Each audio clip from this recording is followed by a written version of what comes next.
A news update sponsored by RS Academy, second floor, Rama Govind Palace, Sirmaur Chauraha, Rewa. नमस्कार, Vindhya times में आपका बहुत बहुत स्वागत है। मैं हूं आपके साथ स्वाति। जब मजबूरियों ने दामन नहीं छोड़ा तो एक पिता ने हालात से समझौता कर अपनी जिंदगी का ही दामन छोड़ दिया।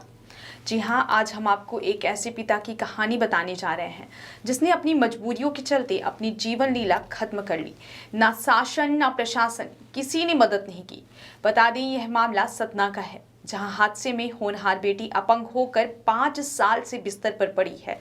ग्राहकों के उधार रकम वापस ना देने से दुकान बंद हो गई। लेनदार रकम वापसी का दबाव बनाने लगे। 2 जून की रोटी के लाले पड़ गए। एक दिन तो जिला अस्पताल में खून बेचकर पैसे आए, तब घर में खाना बन सका। दूध, बिजली का बिल, मकान का किराया, दवाइयाँ, डॉक्टर के लिए पैसा चाहिए, लेकिन पैसा कहाँ से आए? हुनरमंद बेटी को कुछ बनाने का ख्वाब चकनाचूर हो गया। तमाशा देखने वाली बेरहम दुनिया से भला उम्मीद क्या की जाए?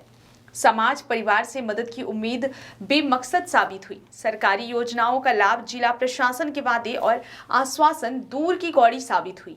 रोज रोज की जिल्लत बेइज्जती से तंग आकर एक जिम्मेदार पिता हार गया और आज ट्रेन से कटकर अपनी जीवन लीला समाप्त कर ली। आज सुबह मुख्तियारगंज रेलवे फाटक के पास घटी एक घटना की तह तक जाने पर बेबसी दर्द भरी कहानी से रूबरू हुए। ट्रांसपोर्ट नगर में रहने वाला प्रमोद गुप्ता कृषि मंडी के पास सीमेंट और बिल्डिंग मटेरियल की दुकान खोलकर अपना और परिवार का खुशी से जीवन यापन कर रहा था। उसकी खुशी को शायद किसी की नजर लग गई। होनहार हुनरमंद बेटी अनुष्का का एक्सीडेंट हो गया। काफी इलाज के बाद बिस्तर पर जीवन जीने लगी। डॉक्टर, इलाज के खर्च बढ़ गए। दुकान के ग्राहकों द्वारा ली गई लाखों की उधारी वापस करने में हीला हवाली करने लगे। लेनदार माल देने से मना कर दिए। दुकान धीरे धीरे ठप होकर बंद हो गई। लेनदार पैसे वापसी का दबाव बनाने लगे और बेइज्जती करने लगे। आर्थिक तंगी से बेटी की पढ़ाई और 2 जून की रोटी का जुगाड़ मुश्किल हो गया। हुनरमंद अपंग बेटी ने एक राइटर की मदद से परीक्षा दी और 76% अंक हासिल किए। जब सतना कलेक्टर को पता चला तो उन्होंने बेटी अनुष्का को जिले की मेधावी छात्र घोषित करते हुए न सिर्फ प्रमाण पत्र दिया, बल्कि समारोह आयोजित कर सम्मानित भी किया था।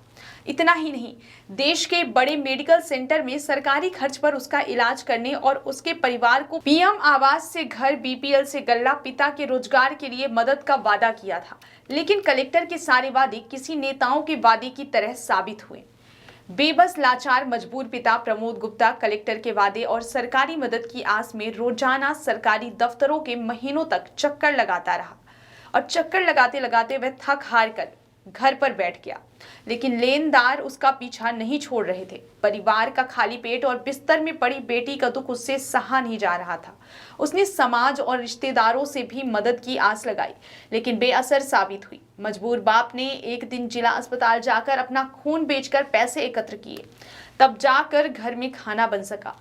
बेदर्द समाज की उपेक्षा, सरकारी बेरुखी और आर्थिक तंगी से जूझते जूझते एक पिता टूट गया और आज सुबह 4 बजे टूटा हुआ पिता प्रमोद गुप्ता अपने निवास ट्रांसपोर्ट नगर से निकलकर मुख्तियारगंज रेलवे फाटक के पास पहुंच और ट्रेन से कटकर खुदकुशी कर ली। आइए जानते हैं मृतक की बेटी का क्या कहना है। 5 साल पहले मेरा एक्सीडेंट हो गया था, जिस चक्कर में पापा ने मेरे इलाज में दुकान, मकान सब कुछ बेच दिया था। वो आज 5 साल से परेशान थे। आए दिन रोज हमारे घर में कहीं दूध वाला, कहीं किराने वाला, कहीं किश्त वाला, कहीं कर्जदार रोज पैसे मांगने आ रहे थे। मेरे पापा ने अभी कुछ महीने पहले घर में सिलेंडर खत्म हो गया था, खाने को नहीं था, तो वो अपना ब्लड बेच के सिलेंडर लेके आए। थक चुके थे वो, सारा इस डिप्रेशन में आके उन्होंने सुसाइड कर लिया। मैंने बिस्तर में लेटे लेटे मोबाइल के थ्रू 15 दिन के अंदर पढ़ाई की थी। रिजल्ट मेरे 76% आए थे। मैं लिख नहीं सकती थी, इसलिए मैंने राइटर हायर किया था। उन सबको मैंने कलेक्ट्रेट ऑफिस में थैंक्स भी बोला था। सम्मान समारोह हुआ था, वहाँ मेरा सम्मान समारोह में जाने का एक ही मोटिव था कि मैं अपनी आवाज़ ऊपर तक पहुँचाऊँ, सरकार तक पहुँचाऊँ और जो मेरे लिए हो सकता है वो मैं अपने लिए मदद करूँ।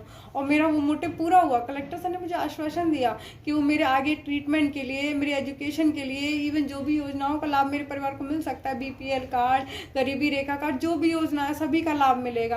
लेकिन आज मेरे फादर 1 साल से कलेक्ट्रेट ऑफिस के चक्कर काट रहे हैं। कहीं कहते कलेक्टर सर से मिलो, तो कहीं कहते नीरज सर से मिलो, कहीं लोकसभा केंद्र जाओ, कहीं नगर निगम जाओ, कोई सुनवाई नहीं हुई। अगर आज वो सुन लेते तो आज मेरे पापा मेरे साथ होते और जिंदा होते। आज मैंने इस चक्कर में अपने पिता को खो दिया।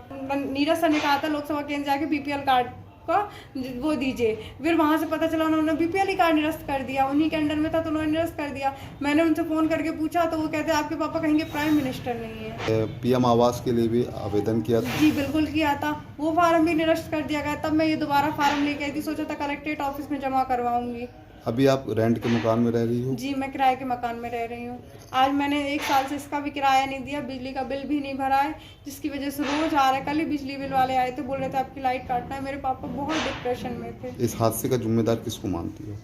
इस हादसे का जिम्मेदार मैं किसको मानूं मुझे नहीं पता, लेकिन ये है कि सभी जिम्मेदार हैं। कहीं ना कहीं प्रशासन आज अगर मेरी मदद कर देता है तो आज मेरे पापा मेरे साथ जिंदा होते, और अगर थोड़े बहुत मेरे परिवार वाले मेरे पापा की सहायता कर देते तो आज मेरे पापा जिंदा होते। A news update sponsored by RS Academy, second floor, Rama Govind Palace, Sirmaur Chauraha, Rewa.